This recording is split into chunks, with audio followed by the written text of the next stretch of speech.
What if I told you that evil isn't born, it's made? Not by nature alone, not by nurture alone, but by a fragile combination of circumstance, psychology, and terrifyingly ordinary choices. Today, we unravel the psychology of evil, not as a supernatural force, but as a human possibility that lies dormant in all of us. Act 1. Shadows from the past. Evil has always haunted human history. From the ancient myth of Cain and Abel to the brutalities of empires and inquisitions, humanity has struggled to explain why people, often not monsters, but everyday men, commit acts of unspeakable cruelty. The Greeks called it hubris, a kind of arrogance that led mortals to defy moral limits. The Christians called it sin, a deviation from divine law. But even as religion tried to define evil as external or demonic, the question remained: what makes someone kill, torture, betray? And more disturbingly, could we do the same? Act 2. When science looked evil in the eye.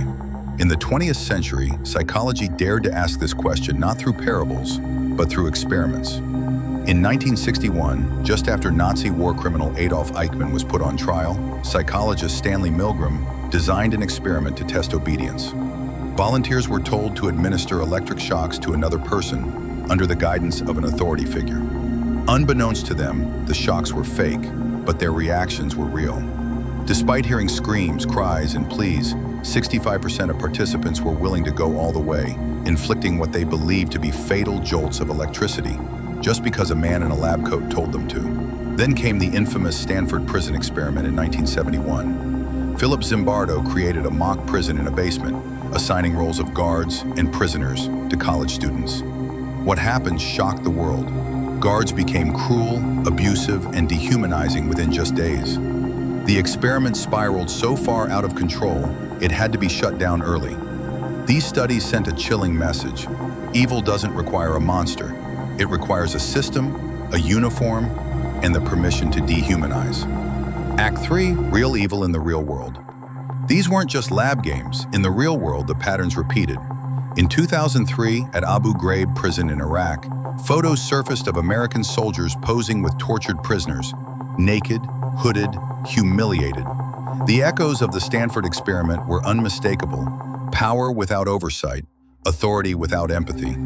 In cults like Jonestown or Manson's family, intelligent, educated people committed murders or mass suicide at the whim of a leader. These weren't psychopaths. They were, at least at first, ordinary citizens, parents, neighbors. Hannah Arendt, observing the Eichmann trial, coined the term the banality of evil.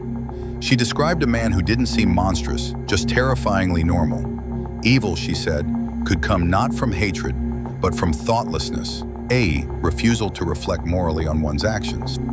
Act 4. The monsters among us. Of course, not all evil comes from systems. Some arises from within. Serial killers like Ted Bundy or Jeffrey Dahmer force us to confront a different kind of darkness, one that seems to enjoy cruelty.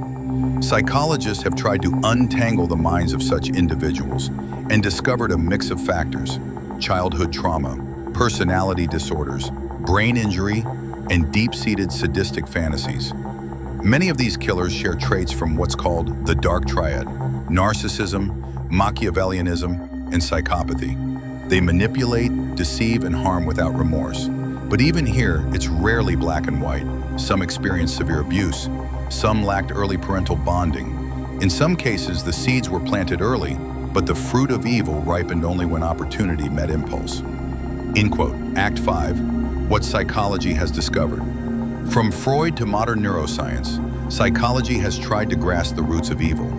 Psychoanalysts suggest that when the natural aggression of childhood is not safely transformed through love and discipline, it can turn destructive. If empathy is never developed, if guilt is absent, there's little to restrain dark urges. Clinical psychology adds a more data-driven view. Studies show that most people are capable of harm under certain conditions: when under stress, when dehumanizing others, when conforming to peer pressure, or when obeying authority. The famous saying, "power corrupts," isn't a metaphor. It's a measurable phenomenon. And still, there's no singular evil gene. Instead, evil is an emergent behavior, a product of biology, psychology, and social environment. Act 6. So, What is evil? Philosophers still debate it. Is evil simply extreme wrongdoing? Or does it require intent, pleasure and cruelty, or a violation of moral identity? Some define evil as the intentional infliction of extreme suffering without justification. Others argue it must involve moral blindness, a refusal to recognize the humanity of others. Whatever the definition, one thing is clear. The capacity for evil is not confined to monsters. It's part of being human. Conclusion, the final reflection. So what makes ordinary people do horrific things? History shows us it's not just hatred or madness, it's obedience, it's silence, it's anonymity, it's fear, it's ideology, it's systems that strip away accountability. And sometimes it's just not caring enough to say no. But knowing this doesn't condemn us, it empowers us.